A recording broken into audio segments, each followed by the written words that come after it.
Y vamos a seguir platicando, profundizando sobre este tema de la revocación de mandato. Tenemos ya a Carla Humphrey, consejera electoral del INE. Carla, muy buenas tardes, gracias por acompañarnos. Hola, buenas tardes, un saludo a ti y a tu auditorio.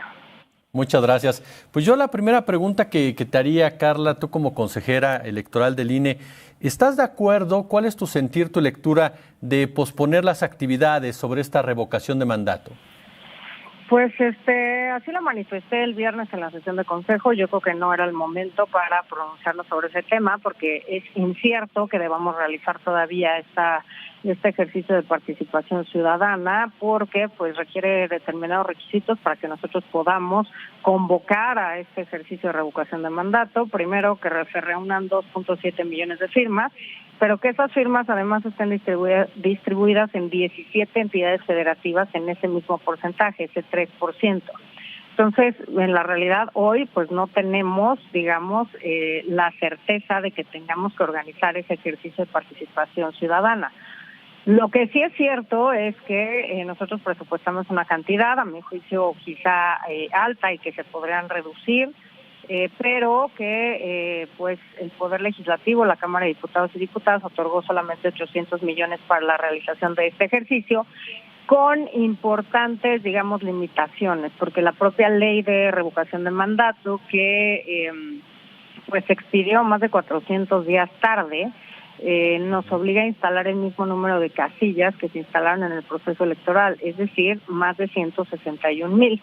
Y eso pues tiene importantes costos, por supuesto, y estamos en la disyuntiva entre qué se puede hacer con lo que tenemos y los ahorros presupuestales y economías que podamos generar, que hasta ahora están en torno a los 1,500 millones de pesos, y bueno, también si hay alguna posibilidad, uno, de que se reforme la propia ley y se nos sugiera un número máximo de casillas, pero digamos no un mínimo, o que haya recursos adicionales que provengan o del Ejecutivo o del propio Legislativo. Yo voté en contra porque creo que no era el momento en que tenemos que abordar esa discusión, y porque creo que hay escenarios, muchos, no solo yo, otros consejeros también propusieron diversas acciones para ver cómo se podían reducir costos y para en todo caso tener un escenario claro de qué podíamos hacer con los recursos que teníamos. Entonces, creo que en tanto no tengamos esta obligación, no tendríamos por qué haber discutido esta suspensión de algunas actividades en torno a la revocación de mandato.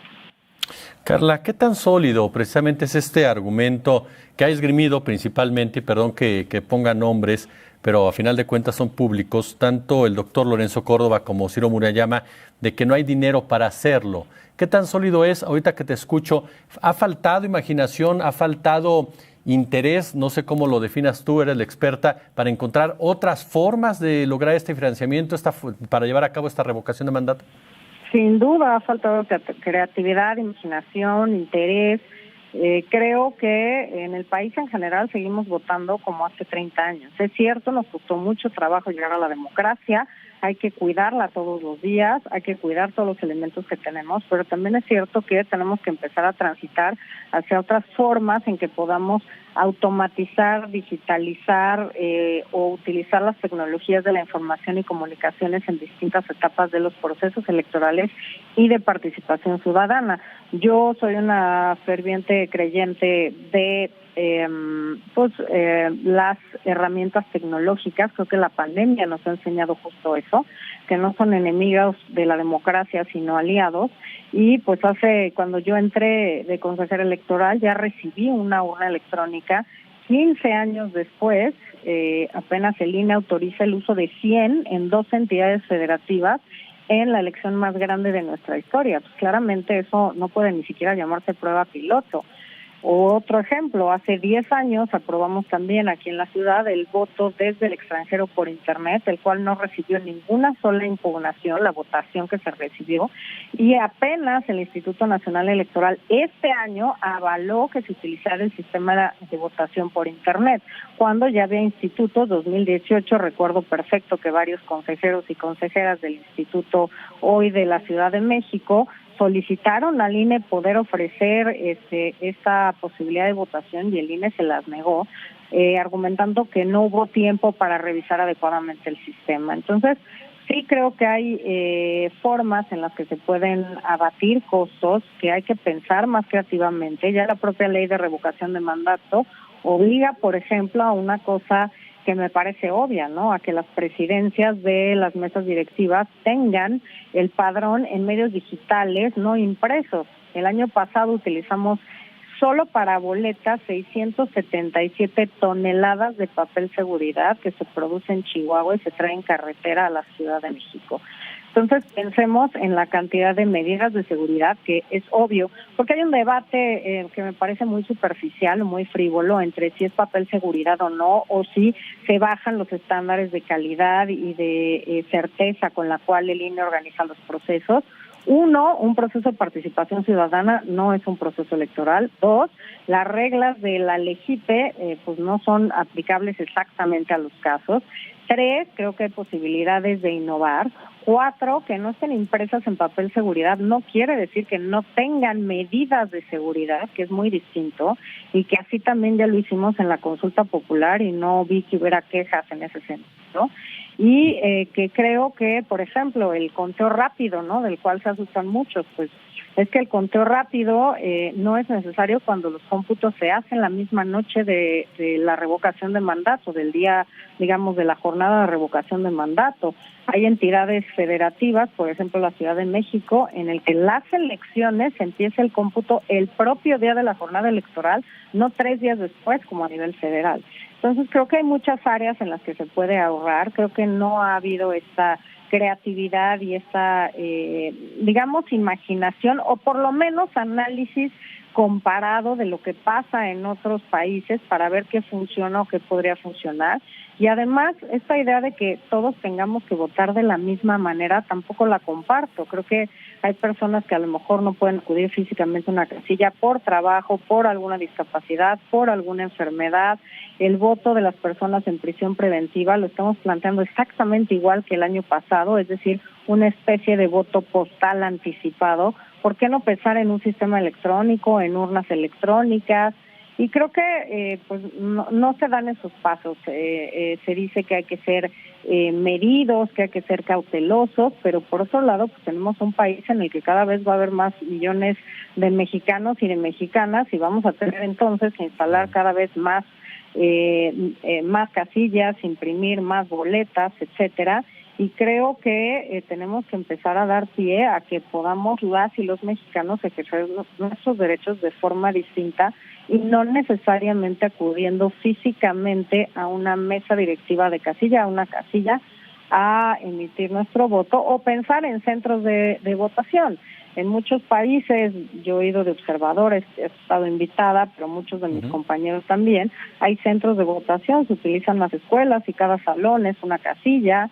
Entonces, pues eso claramente reduce costos económicos, humanos, tecnológicos, etcétera. Y creo que esos son los pasos en los que definitivamente no hay esta visión como de futuro, de hacia dónde queremos encaminar este instituto, que claramente pues es la institución mejor valorada o muy bien valorada por las y los mexicanos y que tenemos que seguir pensando en cómo acercarnos cada vez más a la ciudadanía. Carla, perdón que te pregunte esto tan directo, pero ¿por qué un personaje o personajes sin esta creatividad, sin esta imaginación para cumplir algo que entiendo y tú corrígeme, si no se puede caer incluso en el incumplimiento de la ley, de la Constitución, están al frente del INE? Pues a mí me parece, y así lo dije también en el tema de la consulta popular, porque teníamos exactamente el mismo debate, no teníamos recursos, lo hicimos con economía, y hubo colegas que plantearon que pues no teníamos que hacer, nadie estaba obligado a lo imposible. Yo creo que nuestra obligación constitucional y legal es cumplir con lo que dice justamente la norma más importante de nuestro país y que tenemos que esforzarnos en la medida de nuestras posibilidades para cumplir en los términos lo que señala tanto la Constitución como la ley.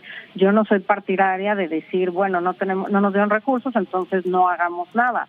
Creo que tenemos que hacer evidente hasta dónde podemos, con los recursos que tenemos y con las economías que generamos, qué es lo que podemos hacer, pero tenemos que intentar, déjame decirlo así, cumplir con la Constitución y la ley, no de entrada decir vamos a suspender actividades.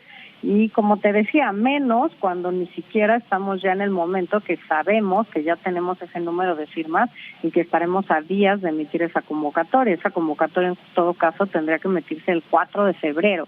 Entonces, creo que había tiempo para estudiar escenarios, formas, etcétera, en la que pudiéramos cumplir con la ley o incluso acercarnos, dialogar con los distintos poderes para sensibilizarlos respecto a la necesidad de contar con más recursos, quizá no todos los que se los solicitaron, porque además propuse que se solicitaran y que los etiquetáramos justamente para estos procedimientos. Cada año puede haber consulta popular y revocación de mandato que podría también darse, y que si no se utilizaban para estos ejercicios porque no se cumplían los requisitos, se regresaran tal cual a la tesorería de la Federación, no que se los quedara el INE. Entonces, quizá pues también acudir al diálogo para sensibilizar a otros poderes pues de la necesidad de contar con más recursos para tener un ejercicio en las condiciones en las que se señala en la propia ley, que yo creo que eventualmente se tendrá que reformar, pero bueno, en este momento ese es el marco jurídico al que estamos obligados en el INE. Carla, finalmente agradeciéndote estos minutos. En esta discusión, ¿tú ves una confrontación política directa entre el consejero presidente Lorenzo Córdoba y el presidente de la República, Andrés Manuel López Obrador, más allá de la posibilidad de que el INE pueda llevar a cabo este ejercicio? Mira, yo la verdad no me gustaría pensar que hay esa confrontación política. Lo que sí creo es que, bueno, somos 11 consejeras y consejeros, 5 no estuvimos de acuerdo con cómo se planteó ese acuerdo de suspensión, 6 lo aprobaron así. El consejero presidente del INE me llamó, como llamó a todas y a todos, comentó las distintas posibilidades. Yo le dije que me parecía que no era el momento de poner a discusión este acuerdo del Consejo General. Y también, pues, esta campaña de yo defiendo al INE, pues sí, yo también lo defiendo, solo que yo lo defiendo trabajando, cumpliendo con mis obligaciones, y es mi obligación constitucional y legal ver cómo sí se organiza este ejercicio de revocación de mandato, asumiendo que también es cierto que no tenemos los recursos necesarios para hacerlo y que eso no es responsabilidad del Instituto Nacional Electoral. No le puedes dar a un órgano más atribuciones, más obligaciones y no darle los recursos para llevarlos a cabo. Carla, ¿el INE necesita una renovación en su presidencia, en sus procesos? Pues bueno, la Constitución señala claramente que se va renovando escalonadamente.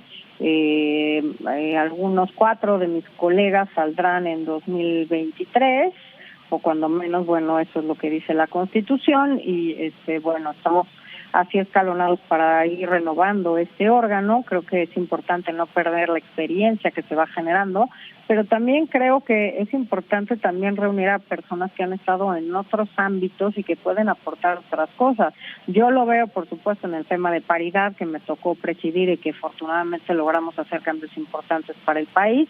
Ahora en organización también tengo fuertes debates porque quiero impulsar el análisis, ni siquiera la aprobación, el análisis y realización de estudios, por ejemplo, de voto anticipado, de tener una identificación a estas ID digitales, de ver los distintos tipos de urnas electrónicas o sistemas electrónicos de votación, etcétera, y hasta eso es motivo de confrontación interna. Entonces, pues creo que sí hay distintas visiones de hacia dónde hay que llevar el instituto, que eso puede ser enriquecedor. Desde mi óptica estamos perdiendo una oportunidad de abaratar procesos electorales, de quizá acortar procesos electorales, de acercarnos más a la ciudadanía. Y vaya, yo pues pongo esto como pregunta: ¿por qué un mexicano o mexicano que radica en nuestro país y que desafortunadamente por trabajo, por enfermedad, por alguna otra razón no puede estar en su sección electoral, no pudiera votar en una urna electrónica o en un sistema electrónico, por ejemplo en Monterrey, por los cargos que les corresponden según su sección electoral? Es decir, no tener que ir físicamente a la casilla que te toca para poder votar por todos los cargos por los que puedes votar. Creo que tenemos que aspirar a que tenemos que potenciar o potencializar la forma en que la gente participa y además, por supuesto, aumentar la participación ciudadana. Carla Humphrey, consejera electoral del INE, te agradezco muchísimo estos minutos para la octava. Al contrario, muchas gracias y saludos, por supuesto, a ti y a todo tu auditorio.